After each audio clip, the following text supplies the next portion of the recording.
comfortable आहे? तुमचं sitting comfortable आहे?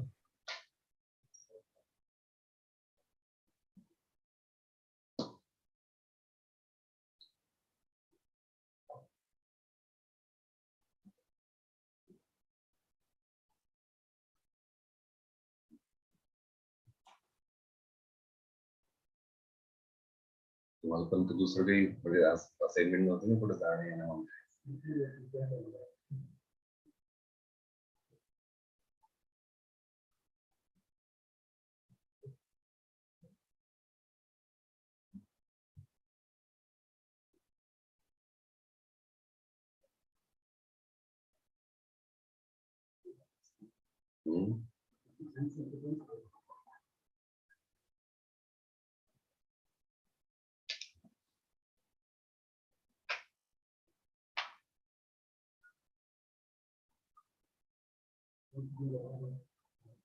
Sorry.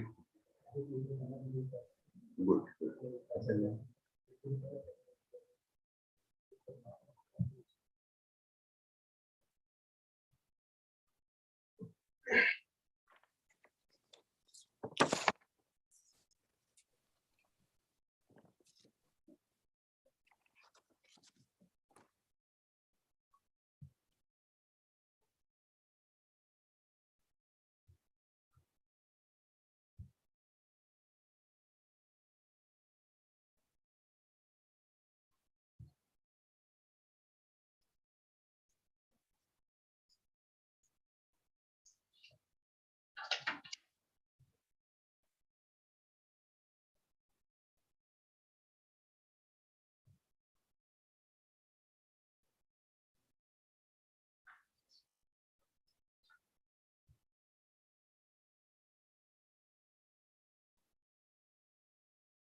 Can we start?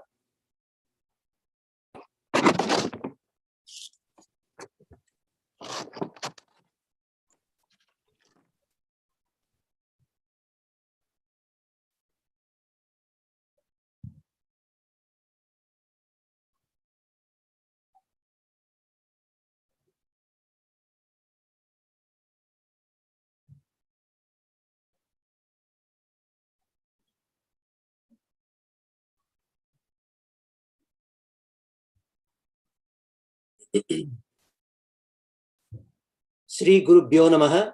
Namaskaram everyone.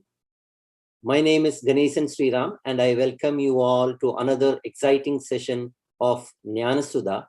And today's topic is Dnyaneshwari. Before we proceed to the program, there are some housekeeping rules which I would like you all to follow. Please switch off your audios and videos. You can pose your questions on the chat line. It will be picked up by somebody and be posed to the speaker. The program is available on Zoom and YouTube. And for more information, please visit our website at www.svbfcanada.com. Lastly, if there are any technical difficulties, please bear with us. Now, the program is as follows. After my brief rules, it will be followed by an introduction video of the Jnanasudha. And then Dr. Alkananda will introduce today's guest to you all. And this will be followed by the lecture by Shri Baviskar ji.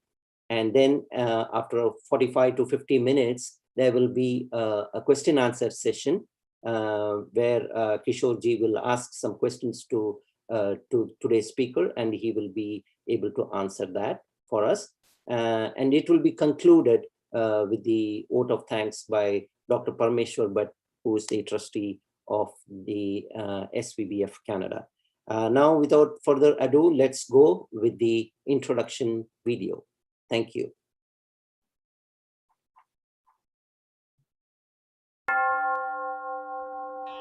Shruti Smriti Purananam Alayam Karunalayam Namami Bhagavad Padam Shankaram Lokashankaram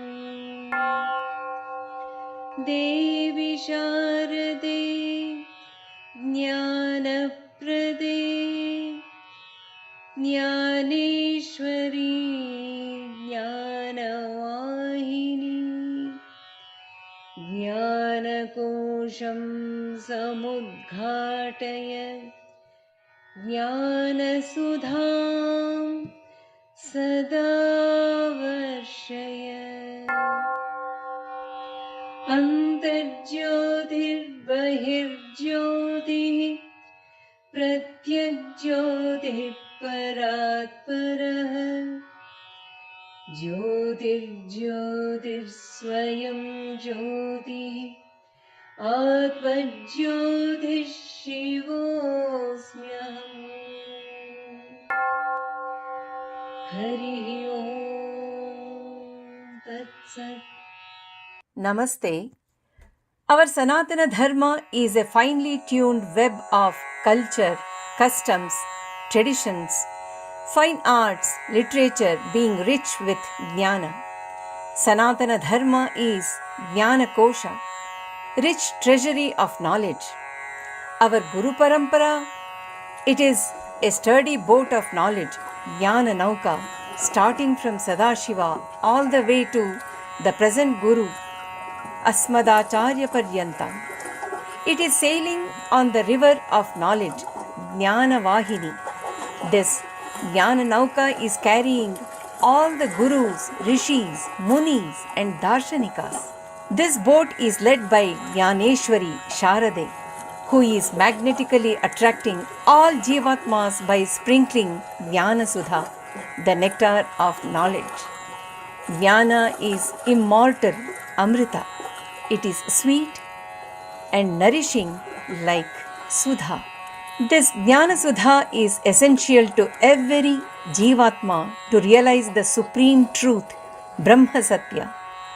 With the blessings of Sharadamba and our Sringeri Shri Jagadgurus, SVBF is having the vision of conducting Jnanasudha as an ongoing satsanga with scholars, revered Swamijis of various ashramas, artists of various fine arts sharing their knowledge. Let us take part in sipping this Jnanasudha to become a real good human being and to grow as divine being.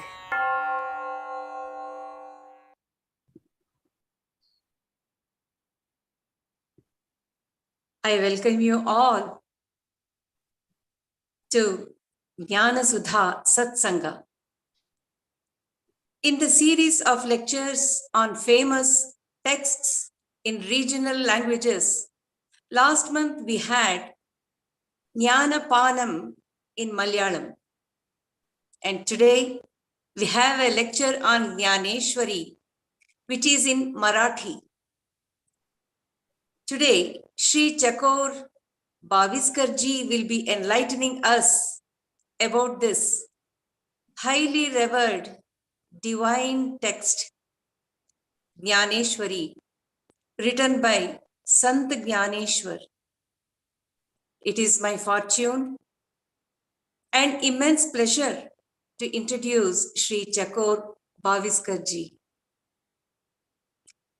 He comes from a family where the last 5 generations have dedicated their lives in the service of Bhagavad Dharma, which is considered above all scriptures of the organized religions.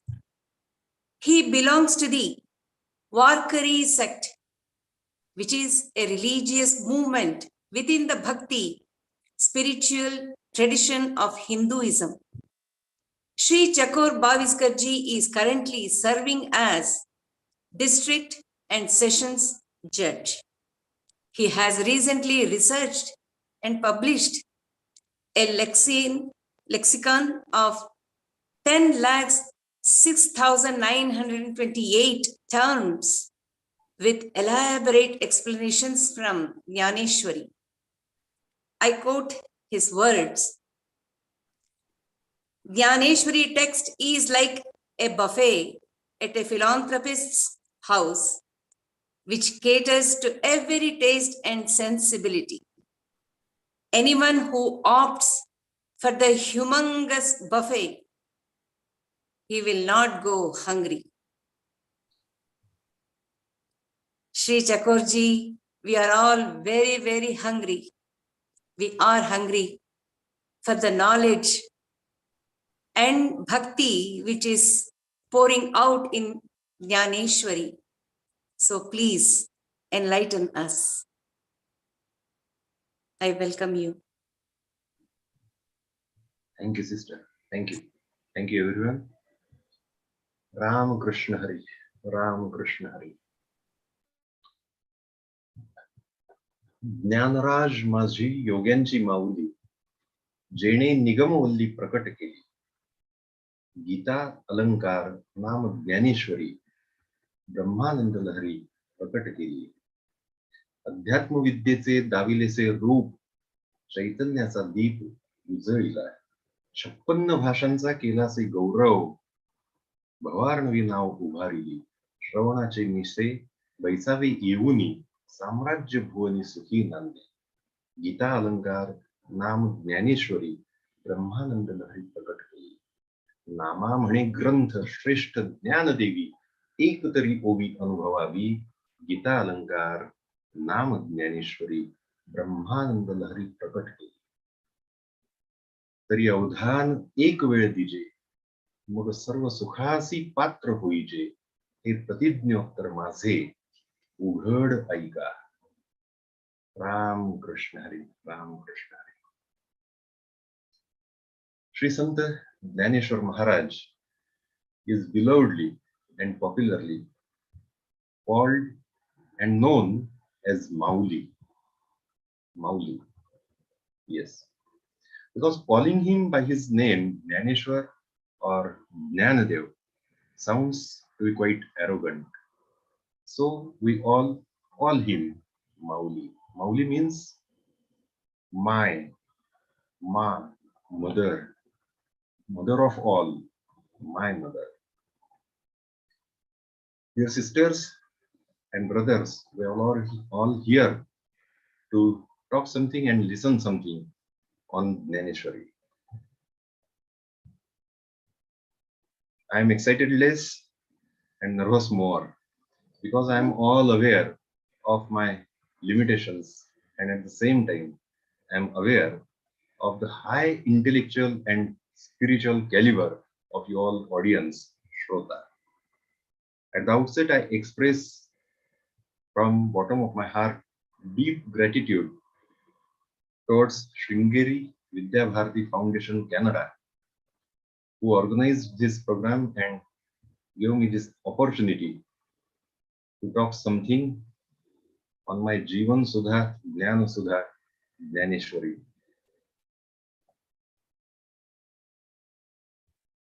Again, I pray you all the audience, the listeners, that I'm in position of a small kid, like a small child, who babbles anything nonsense. And you all the Shrotas, listeners, audience, are in position of my loco parentis, my parents. Even though that small baby, small child, babbles, talks anything nonsense, his parents do not get angry. Rather, they praise him, they love him. In the same manner, I am sure to fall too short and deficient. But please bear with me and be patient. And in all your magnanimity, please forgive me if I cross the limits and act proficient. Dnyaneshwari, we all know, is narration on Bhagavad Gita. It's a commentary. One can say it's an extension of Bhagavad Gita because Bhagavad Gita comprises of 700 shlokas in 18 chapters, we all know. And Dnyaneshwari goes more than beyond 9,000 verses. Verse is a literary form which is a combination of prose and poetry. It has specific meter, beats, and at the same time, it has its intrinsic rhythm with rhymes within. OV, that is verse of Dnyaneshwari of Sri Mauli, comprises of 3.5 beats, matras we can say. Just like Omkara, Om is composed of 3.5 beats. U, and M are the full beats, and Tanmatra, Ardhabimba, is half beat.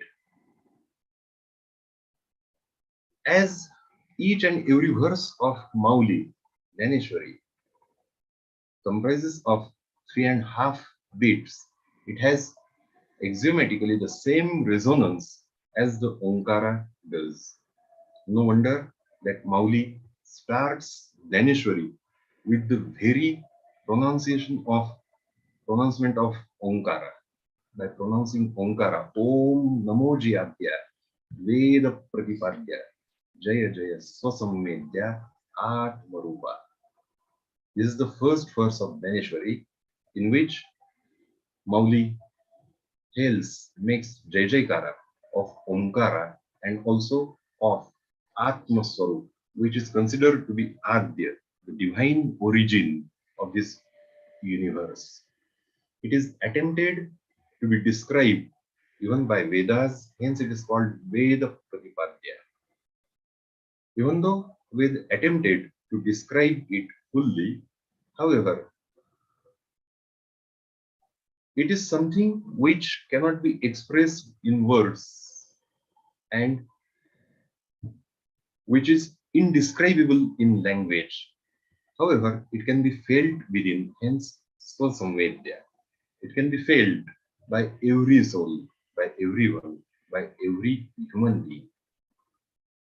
The whole exercise of Sri Mauli to write Dnyaneshwari, to author Dnyaneshwari, the very object behind creation of this great literary work, Dnyaneshwari, is that every human being should experience that divine power, the Almighty, and be competent to realize the self, Atma Swarup and Brahma Swarup, and by that attain Sarvasukh.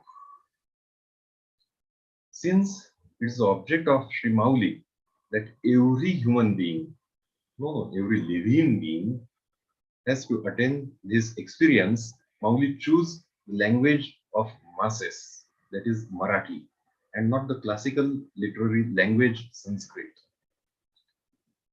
And Mauli used Marathi with such force and fragrance that even Mauli says the nectar, Amruta, will lose all its tastes to the verses in Marathi.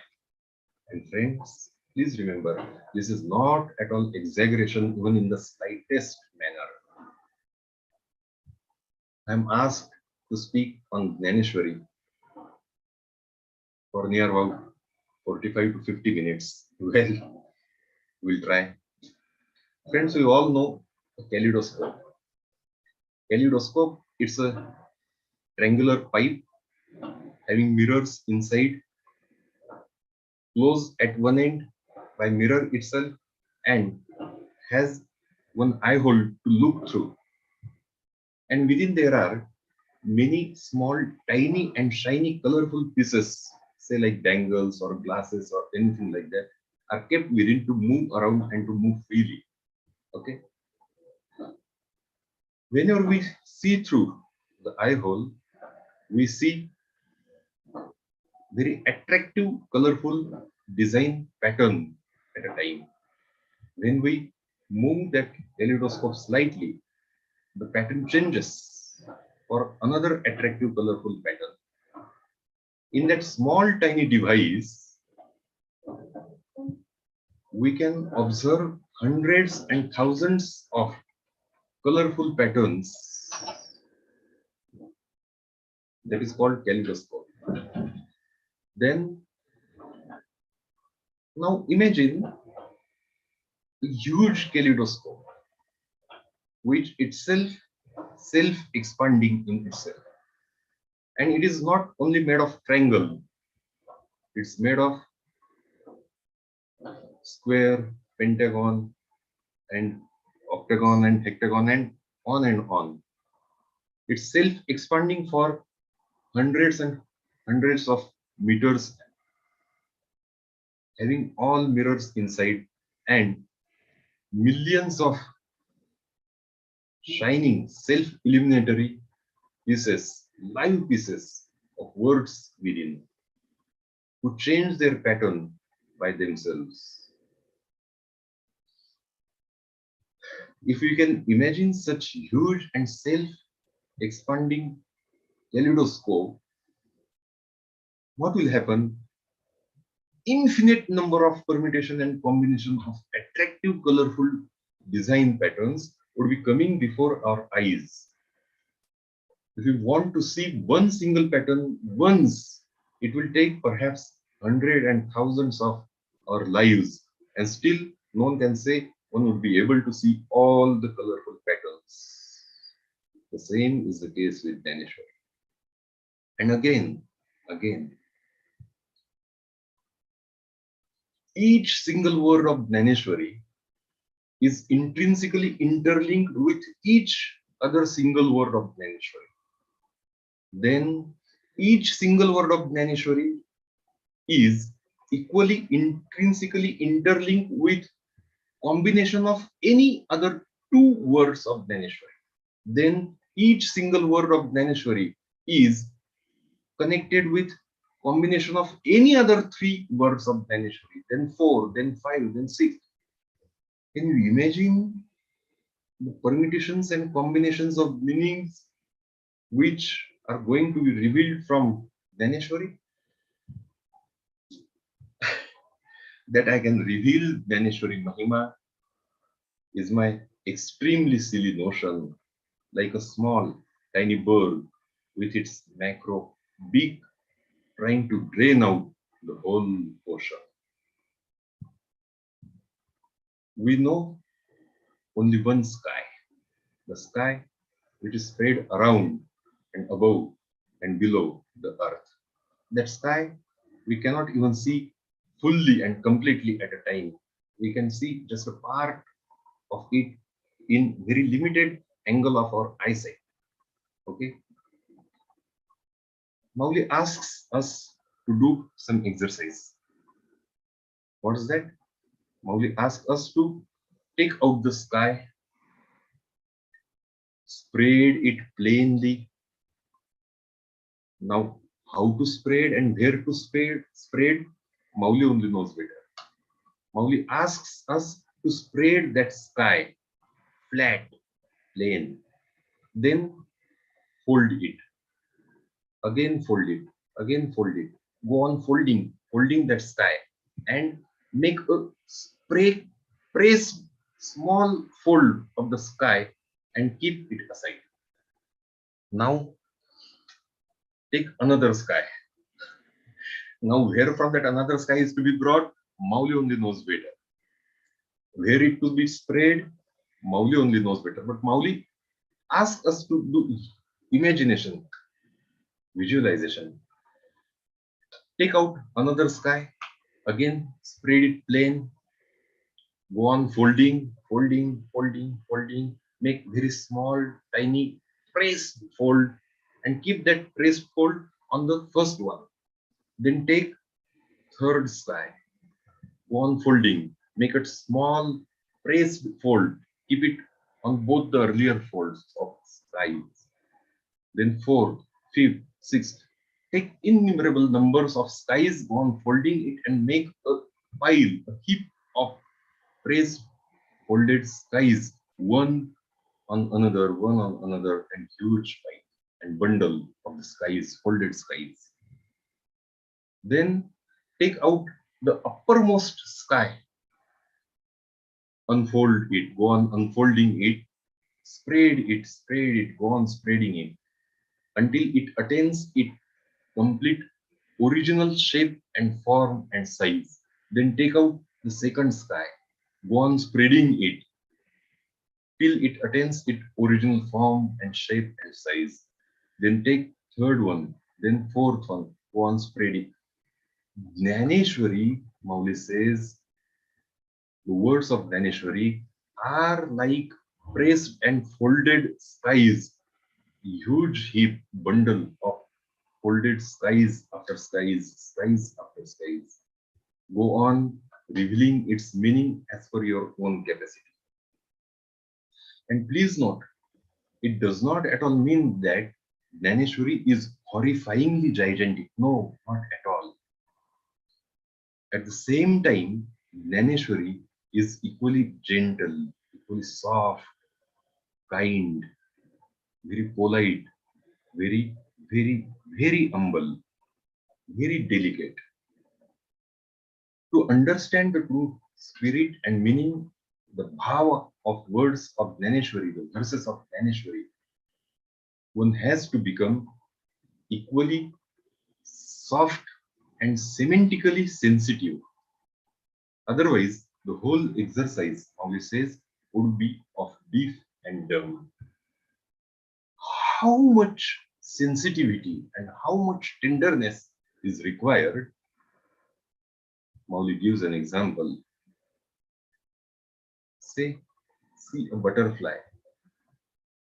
Butterfly comes and lands so gently on a flower that by its legs, by its feet, even the pollens, the soft, tender, dusty, superfine particles at the top of that flower, they don't get crushed by the legs of butterfly, but rather, Mauli says, goosebumps of joy are created on them, and even the flower also become quite joyous by the landing, by the soft landing of the butterfly, and that flower opens the treasure of his nectar for that butterfly. One has to be that much gentle and that much soft while talking and listening on Dnyaneshwari. Now, where from such extreme softness and gentleness is to be brought? Of course, there can be no any other remedy than to go on reading and understanding Dnyaneshwari. Go on reading, do seva of the words of Dnyaneshwari and try to understand its meaning as perhaps meant by Mauli himself or Mauli herself, we can say. To understand Dnyaneshwari, one has to do seva of Dnyaneshwari, and Mauli transforms us to that much softness which is required to understand Dnyaneshwari. Friends, it is said that the process of transformation is always painful. Dnyaneshwari is an exception, I may say. How? We all have heard of a philosopher's stone, Paris. It, without cutting, heating, beating, hurting the iron in any manner, that philosopher's stone transforms iron into gold in the same way Dnyaneshwari does. Without even letting me to know that I am being transformed, Dnyaneshwari transforms me up to this optimum level. And even a single drop of this nectar of sea is sufficient. And hence, Sant Shri Namdev Rai, contemporary to Dnyaneshwar Mauli, says that Nama Mane Grantha Shrestha Jnana Devi Ekadari Ovi Anubhavavi, even a single verse of Dnyaneshwari is sufficient to transform anyone fully in and out from flesh and blood by heart and brain. Yes, friends, Jnaneshwari is subject of brain and heart as well. It at the same time stimulates heart and brain. Rather, it appeals each and every senses at the same time. It's a natural human tendency, friends, that the subject which we love, the subject which we like, we want it to experience in its totality. I beg your pardon, please don't dribble, but the season of mango is going on, and Alfonso, the great breed of mango. Basically, it's an object for tongue taste, okay? But at the same time, its sweet smell soothes our nostrils. At the same time, its yellow, reddish yellow color allures our eyes. Its gentle and soft touch is fascinating afar. But what about ears? One may say, how can it satisfy ears? Well, if the Alfonso mango costs rupees 2000 per dozen, it doesn't sound that much good to my ears. But if the shopkeeper announces a scheme, well, Mr. Chakor, come and take a dozen for just rupees 100. Now, now it is quite good. Sounds too good to hear. It gives pleasure to my ears as well. Generally, what happens is that any author of scientific or conceptual thesis uses specific words in specific terminology. He uses words which he mean to say, what he mean to say, and he say what he mean. At the same time, he expects his reader to understand the same thing, what he want to say, nothing more, nothing less, not a penny more, not a penny less. Again, this is not certainly case with Dnyaneshwari. Dnyaneshwari is like a huge mine studded and loaded with gems and jewels of meanings, and as per your capacity you carry along in numbers of jewels and gems with you. May I roll slightly back?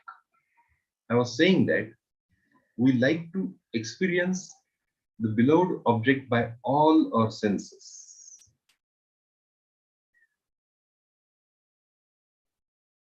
If a strong stimuli is given to any single object, it gives stimulation to each and every other organ and every other sense. It's a quite scientific assertion, what I am saying. It's called synesthesia. I suppose if I'm not wrong, I'm subject to correction. It's called synesthesia. Samvedana viparyaya in Sanskrit. It means if a one sense experience very strong stimuli, it gives the same resonance with same strength to all other senses and organs. And that experience of sound may get translated and transformed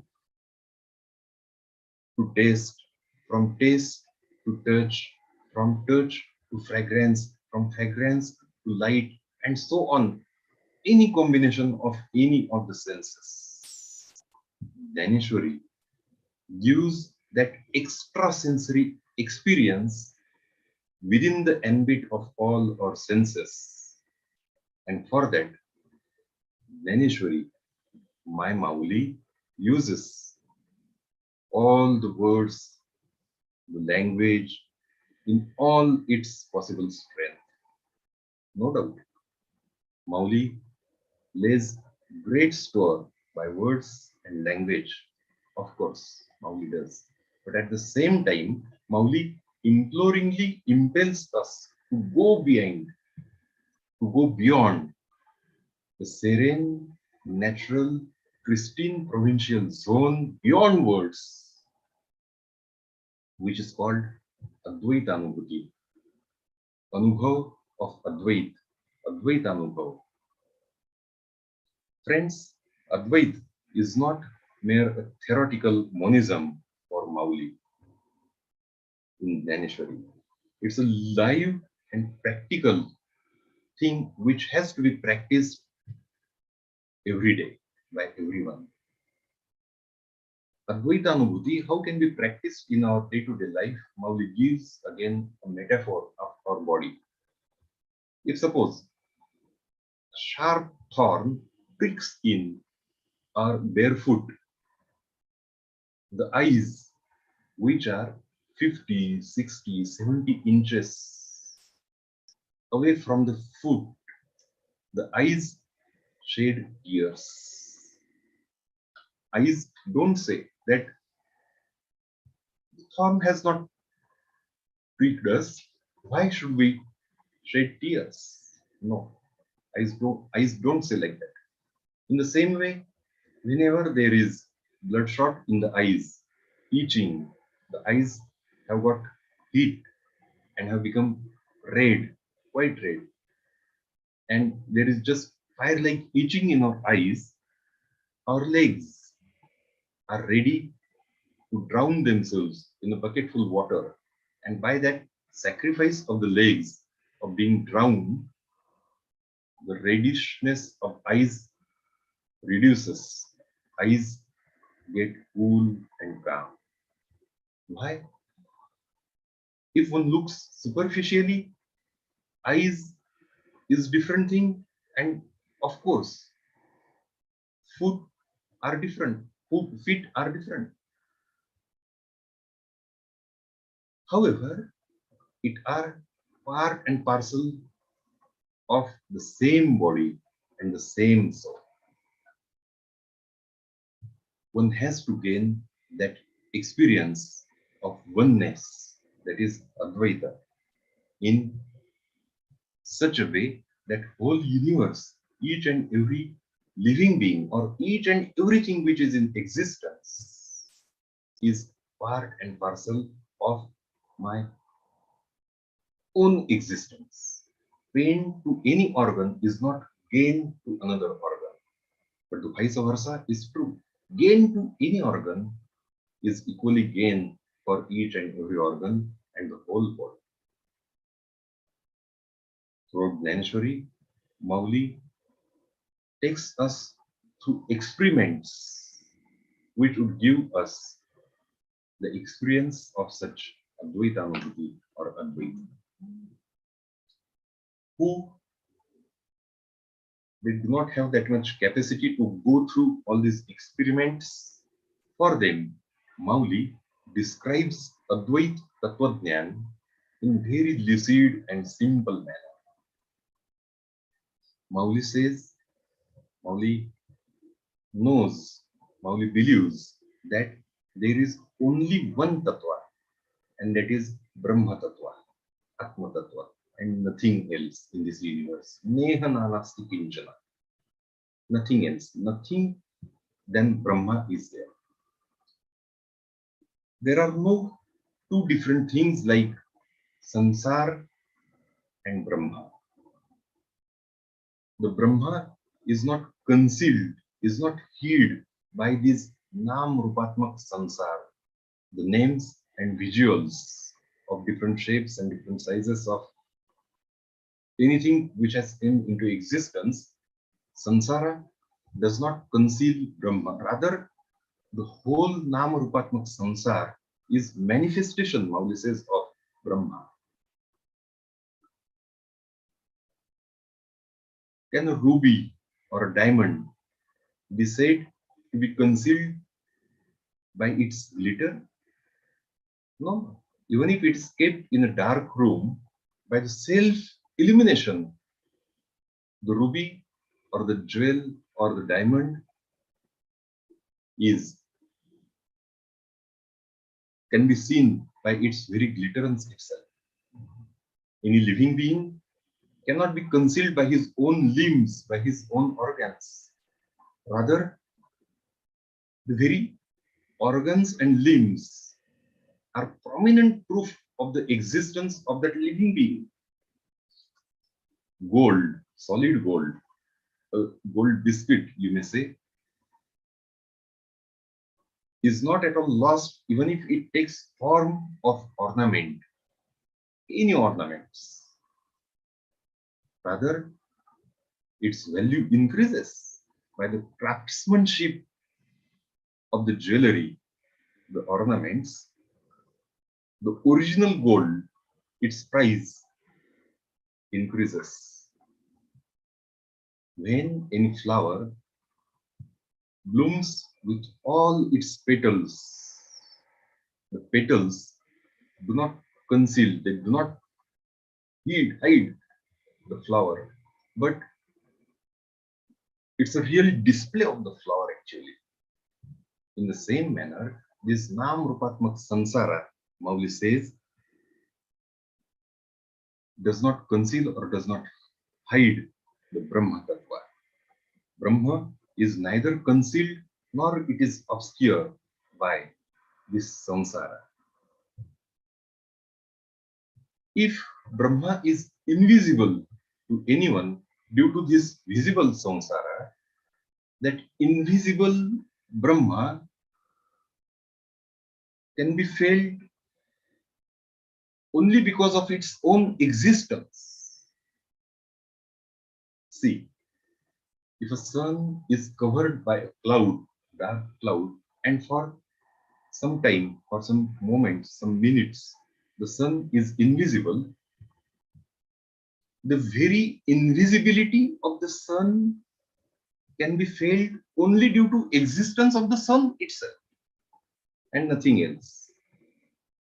In the same manner, existence of Brahma can be felt by visibility of this Nam Rupatmak Sansara.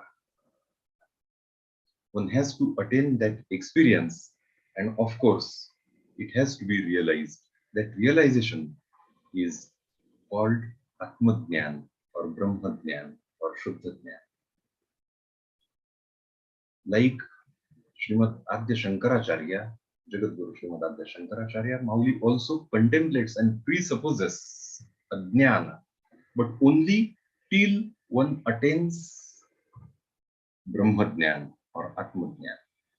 Once anyone attains the Brahma Dhyana or Atma Dhyana, then he himself realizes that there was nothing like Ajnana which I was supposing to be carrying away along with me. Ajnana can never be proved. Ajnana was never in existence. Ajnana can never exist. Ajnana will never be in existence. For that, Mauli gives wonderful example. Please see the glory of imagination and power of visualization of Mauli to prove that Ajnana can never exist at any point of time. Mauli gives such wonderful example. Mauli says, please contemplate, please imagine, please visualize a fish which is completely made of pure salt. Okay. Now, if that fish gets life, it becomes alive. Mauli asks us where that fish would remain alive, which is completely made of pure salt. Huh? Okay. Where that fish will remain alive? In water, you say? No, no. The moment the fish enters into the water, it will dissolve and it will vanish. It will lose its life within seconds because it's made of pure salt. If one say that fish will remain alive outside of the water, how come? It's a fish.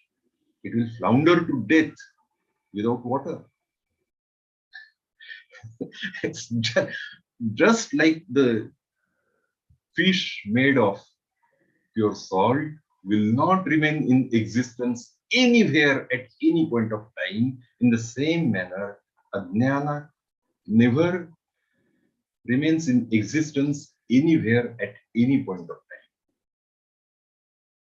Then comes the bouncer or yorker, you may say, that when Ajnana cannot be proved, existence of Ajnana cannot be proved, its relative term, Jnana, Jnan also does not at all in existence. Existence of Jnana, relative to, comparative to Ajnana, was never in existence, is not in existence, will never be in existence. Then what remains? Yeah, there remains Jnana, Jnanatit, Shuddha Jnan, Keval Jnan, Purna Jnan, Brahma Jnan, Atma Jnan. In Dnyaneshwari, Mauli carries us through the process of attaining that pure Jnana, Purna Jnana, Jnana, Jnanatit Jnana. The only thing which we have to do is walk along with Mauli. If we lag behind, no worries. Mauli holds our hand and carries us along with her. If we sit, no worry. Mauli lifts up us and asks us to sit on her shoulder and carry us along. The only thing which we have to do, never to leave company of Dnyaneshwari and Mauli. If we remain in constant touch with Dnyaneshwari, ultimately, one day or the another, Mauli will take us to the highest possible possibility that human being or mankind may achieve ever. And what is that highest peak of possibility is Jnanottar Prema Lakshana Bhakti. Through Dnyaneshwari, Mauli has practiced and pronounced this Guruvi Bhakti, Jnana Bhakti, Prema Bhakti, which is highest kind of Bhakti, Jnanottar Prema Lakshana Bhakti. That means even one attains Advaitanurti, one attains Brahma Jnana or Brahma Sakshatkara, Brahma Jnana, Atma Jnana, still, even if one attains Advaitanubhav, oneness, union with the Almighty, still he goes on doing bhakti. That bhakti is neither sadhana nor sadhana that time. Nothing is to be attained, nothing is to be achieved, nothing is to be proved. Still, out of pure love and gratitude and compassion towards the world, that bhakti is going on. Well, one may wonder how bhakti is possible in Advaita when the devotee has become one with the deity. How bhakti is possible in that oneness? Mauli says it's possible. Many of us might have seen caves, say like Ellora or any other cave. The sculptor carves out with chisel and hammer in same piece of mountain, huge stone, deity, devotee, all their ornaments, chariots and horses and all the samugri of adoration, of bhakti and each and everything. Axiomatically, if we see superficially, each and every image is different from each other figure. Of course, it is different. But if we see in whole, in holistic approach, in totality, it's part of one and the same mountain. It's part of one and the same stone. In the same way, Mauli says, Advaiti Bhakti is possible. No. Bhakti, the real Bhakti is possible in Advaita only, Mauli says. But still, again, one may ask, why to do this unnecessary exercise? Why not to remain in the union And why not to remain in that experience of oneness, that Advaita Anubhuti? Why to do this exercise unnecessary? What is the necessity for that? Mauli would say, no. Don't talk such words of necessity. It sounds too harsh, too commercial, too professional, utilitarian. It's a realm of pure love, sacrifice, gratitude, and compassion. Whether Ma Ganga, River Ganga, has not experienced the sea? Of course she does. Soon after her arrival on the earth, the river Ganga has made the Bay of Bengal, the sea, her destination, and has made union with the sea. Still, thereafter also, Ma Ganga keeps on flowing years after years, centuries after centuries, millenniums after millenniums. Why? Just because of pure love and gratitude towards her destination, the Almighty, the sea, and out of compassion towards world, because by her flowing, the world gets blessed. Sant saints like Dnyaneshwar Mauli and each and every other son, Varkari son or any other son, is in constant experience, eternal experience of Advaita Anubhuti. Still, each and every son, after attaining that experience of oneness, that Advaita Anubhuti, still he goes on practicing bhakti out of love, pure love, without any expectations. Nothing is to be achieved, nothing is to be gained for oneself, for himself. Out of gratitude, that bhakti goes on.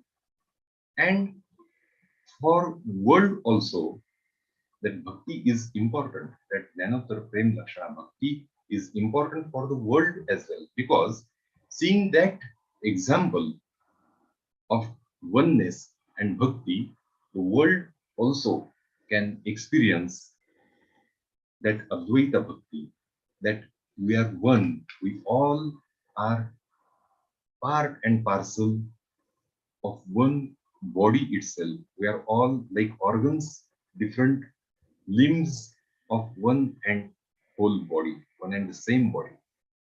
Then pain to any other part of body is not gain for any other part of the body, but gain to any part of body is equally gain for the whole body. In the same manner, if at all there be sorrow or grief to any other living being, would be grief and sorrow, cause of grief and sorrow for everyone. But at the same time, if everyone has good, happy mood and enjoyment and become joyous and gaiety, then it's happiness for each and every human being. Its ultimate goal of Mauli, that each and every, not only human being, but even living being, shall attain that extreme possible stage of pure love, pure Jnana, and pure Advaita Anubhuti. That's why, after completing his great work like Dnyaneshwari, to his Vishwatmak Sadguru, Srimad Nivruttinath Maharaj, Mauli asks for Pasayadan, that is prayer, that Kim Bahuna Sarvasukhi, Purna Hovoni Tihi Loki, Bhajizo Adipuruhi Akhandita. That simply means that may each and every living being attain the complete bliss, the extreme level of euphoria.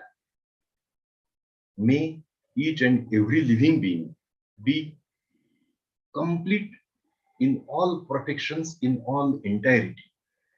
And still, nevertheless, even thereafter, each and every living being continue adoration, bhakti, Jnanottar Prem Lakshana Bhakti of that angelic origin till perpetuity.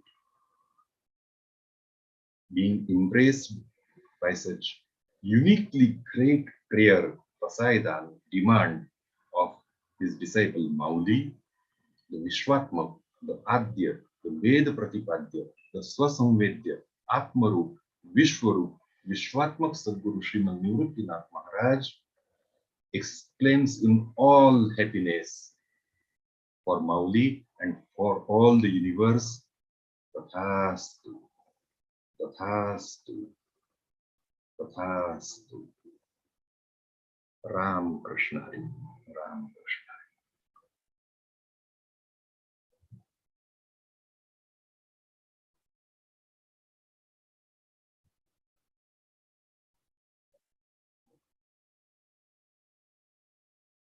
It's all. Thanks for your patient hearing. Thanks a lot for your patient hearing. Thank you, Baviskar ji. That was enthralling, enlightening. I don't have words to describe those things. In a short while, we will have Mr. Kishore Nath to pose some questions which we got on the YouTube. So, yeah. Ramakrishna Hari, Ram Krishna. it was no words to say about the greatness of Dnyaneshwari and the way you explained it. It was wonderful. And I would like to know, is there any good English translation of Dnyaneshwari which we all can read, if possible with commentary as well? In my knowledge, there In are, English. yeah, in English, there are two works. One is of Mr. M.R. Yardi, Madhukar Yardi of Bharatiya Vidya Bhavan, Chaupati, Girgaon, Mumbai. He has published Dnyaneshwari translated in English. And the other work is also by a citizen of course, India, Ravin Maidev Thatte. He is doctor by profession and he has translated almost all important verses into English. Yeah. Okay. And also, the explanation of Jnana and Ajnana belonging to the world of duality or the duality in the world. Yeah. And one should go Jnanatita, which is Shuddha Jnana. And the analogy of the fish made out of salt, it clearly tells to what extent we are dubbed in duality to such an extent. It's the power of words of Mauli only and nothing else. Great imaginary power, great metaphors. Yes. Yeah. And there is another question. Yes. May I know how to apply teachings of Dnyaneshwari? Applied where? In spiritual living, in practical living, where? Everywhere, at every point, every second, we can utilize practically Dnyaneshwari. So there are examples given or instructions given. That is what the questionnaire wants to know. How to apply teachings of Dnyaneshwari?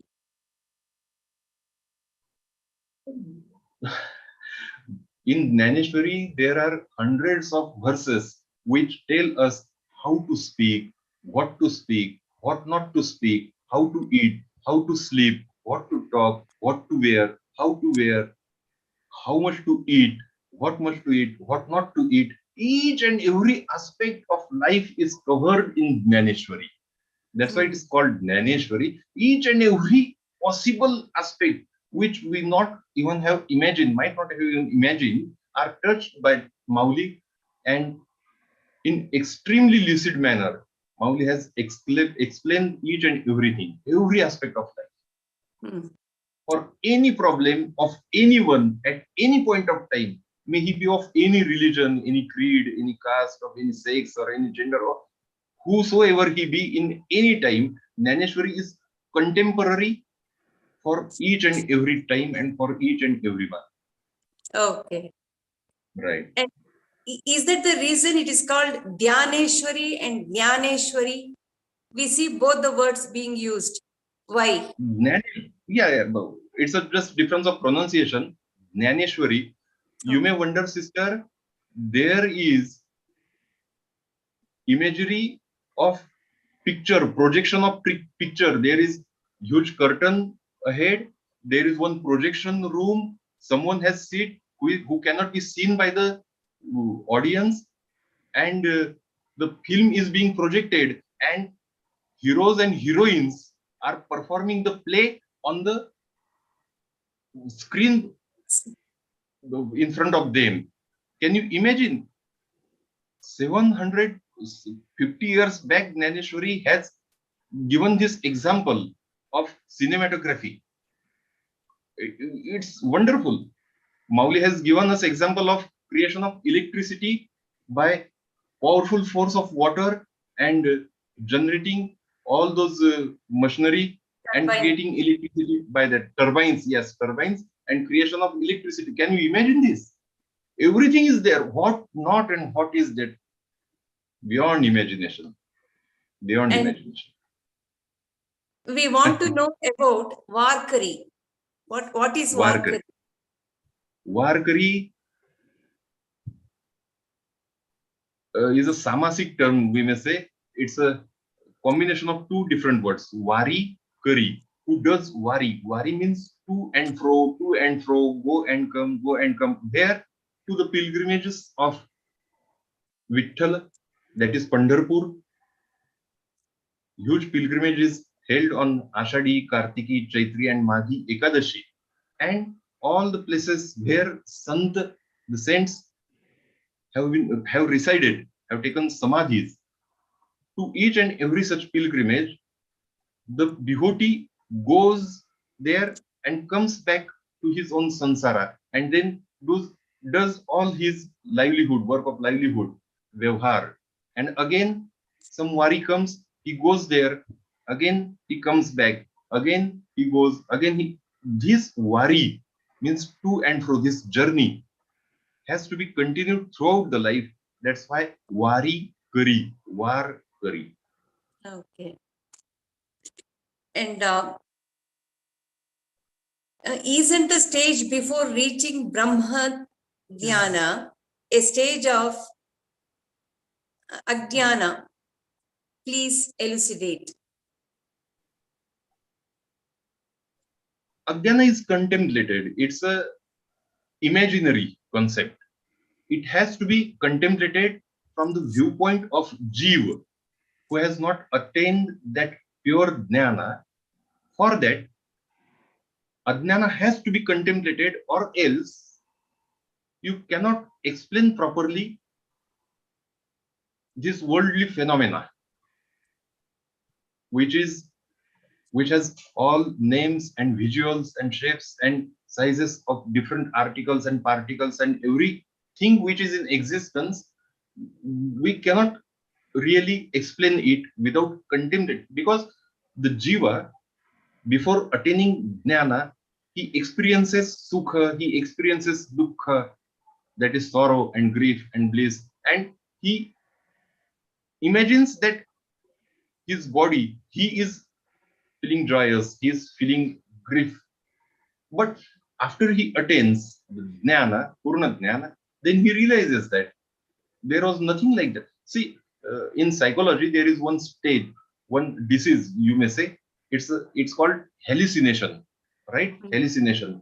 The patient of hallucinesia sees different figures, and someone is coming out to kill him with huge weapons and very dreadful manner, and it was all imaginary, but effect can be felt on that patient.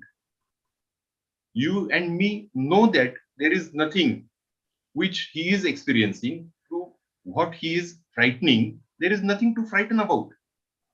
You and me know. But the patient who is suffering from hallucinesia, his BP raises, his sugar raises, he may die by the cardiac arrest. The result, the consequences are seen on him. So, from his point of view, Ajnana has to be contemplated. But after he comes out by psychotherapy out of that disease, he comes out, then he realizes that, oh, really, there was no such dreadful figures which I was imagining to that they were coming to kill me with huge weapons and dreadful weapons like that. This is, in short, that the concept. Very nice. Another question. Do you mean to say bhakti is completely surrendering to the higher power? Does it mean to quieten the inquiring mind? No, not Shall at I all. repeat? No, not at all, not at all. Saint like Dnyaneshwar Maharaj, saint like Tukobarai, Tukaram Maharaj, and every other son, Warkari son, always fights with that Almighty. But how that fight should be and how that fight is, Mauli again gives one example. See, sister, each and every time I have to borrow the verses from Dnyaneshwari itself, and there is nothing to borrow. See, you might have seen calf and a cow. The calf, he fights with his mother. He gives strong dashes to the breast of the cow, where from the milk comes. By his head, by his horns, the calf dashes.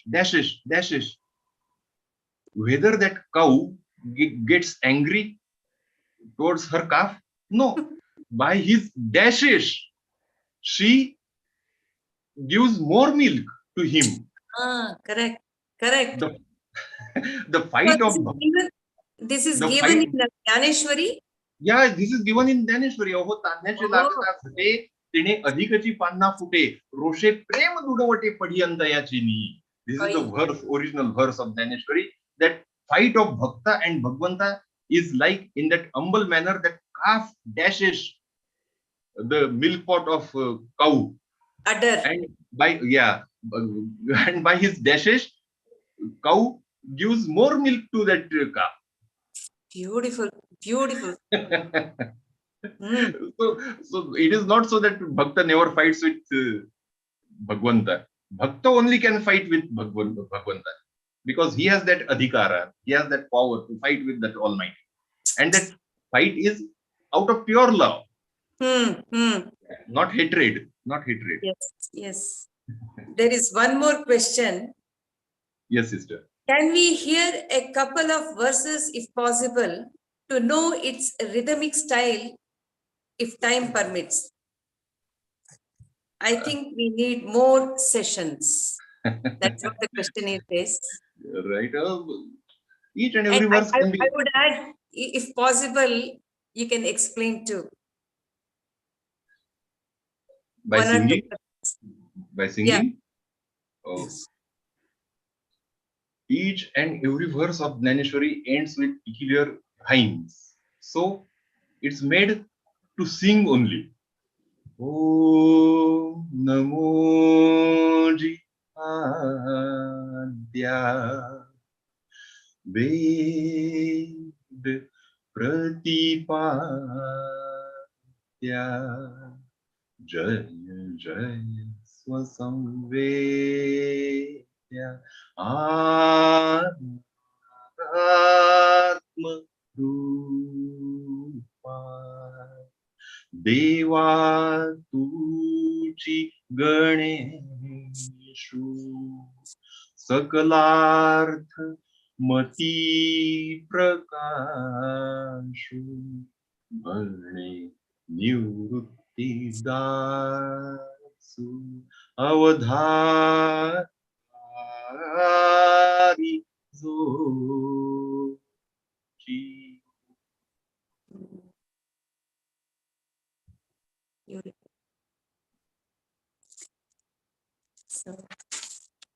In various different ragas, Dnyaneshwari can be sung.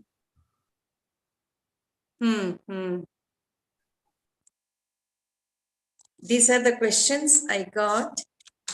Thank you very much for really kindling the aspiration to get more from Mother Dnyaneshwari. Right. Thank you Right. very much. Thank you. I also once again express my deep gratitude towards you all, Sister Alaknanda and Brother Sriram and my brother Sham and each and everyone of your foundation. I'm really grateful. Thank you. Om Shri Gurubhyo Namaha. Namaste, Baviskar ji.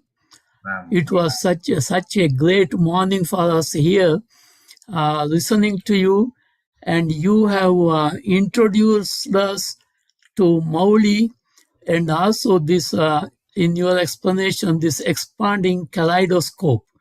I was quite intrigued by that explanation, and now you have put a lot of work for us to investigate that kaleidoscope and see what is there more behind in this Jnaneshwari. I hope we will take that opportunity to find out more and read more about Jnaneshwari. And thank you very much for coming and giving us this great explanation.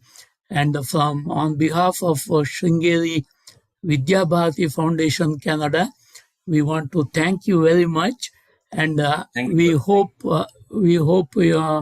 you'll be able to come again and talk to us more in the detail. It would be my great pleasure and honor to be with you again.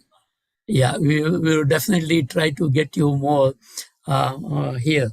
So want to thank you once again for taking the time and giving us this great explanation of a new literature many of us didn't even know. We have heard Sant Dnyaneshwar, but we had no idea what he wrote.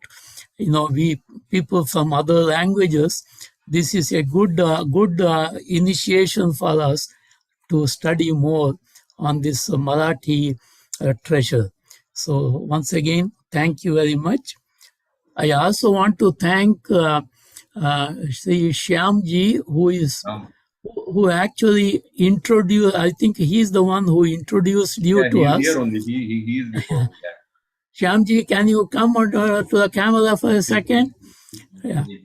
And Shyamji has also been the technical expertise helping Baviskar ji there. So Shyamji, thank you very much for all your help. So, and again, Shyam is related to our own Sriram here, and so again, the connection was made from Sriram to Shyam and Baviskar ji. So thanks all of them. And we had many people here helping us behind in the technical aspect. Sriram and Alka ji has talked to you, and you know her now. And she is our inspiration here locally to bring people such as you, even from different languages. And I also want to thank Ganni Murali and Brinda Murali for doing all the technical work behind the stage, and our committee members for helping us in organizing this event. And for people who are watching this show, we normally conduct this Jnanasudha talk once a month, and now we are in the series of different regional languages. So today we heard about the Marathi literature. The next one will be a Kannada literature. It will be called Mankutimmanakagga, and that talk will be given by Shri Dr. Gururaj Karjagi, and that will be on May 22nd.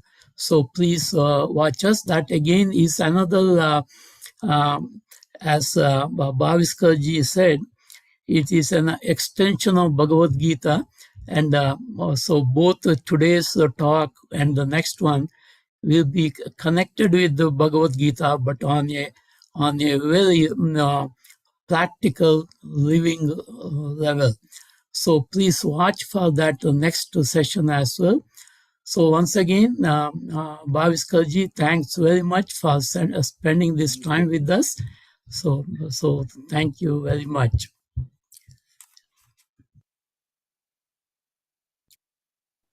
Shri Ram, you may conclude. Yeah.